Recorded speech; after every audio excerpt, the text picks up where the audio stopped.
Раніше окупанти переслідували кримських татар за вивчення релігії. Тепер ще й за благодійність та допомогу сім'ям політв'язнів. Таку думку висловив родич політбранців Османа та Сейтумєра Сейтумєрових Енвер Сейтмеметов під час щомісячної зустрічі Кримської солідарності. Адвокати-правозахисники та родичі політв'язнів наголосили, що масові облави, які відбулися у лютому за 7 адресами в Бахчисараї, Сімферополі, Білогорську, в Севастопольському та Совєтському районах, відрізняються від тих, що були раніше.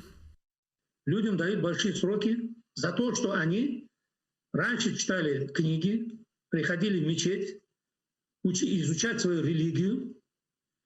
За это их сажали.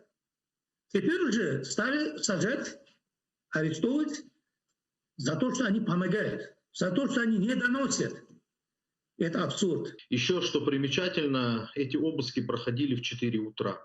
В 4 утра на моей практике вот за эти 7 лет это первый раз, когда по таким категориям дел проходят обыски именно в это время. Это показывает то, что для них больнее всего, когда их вот эти делишки вскрываются и показываются всему миру, да, не всему только Крыму, а всему миру. И люди видят, как к мирным гражданам, как к мирному народу приходят вот в масках с автоматами и еще подкидывают книги и так далее. Обшуки та затримання відбуваються прямо на очах дітей. Дружина затриманого у лютому Лінура Сейдамєтова Аджіре та дружина політв'язня Ісмета Ібрагімова Разіє розповіли, що діти важко переживають арешти батьків.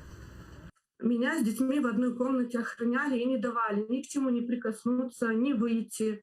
Телефоны у нас всех забрали. Я хотела позвонить родителям, чтобы они забрали детей, чтобы дети не были травмированы.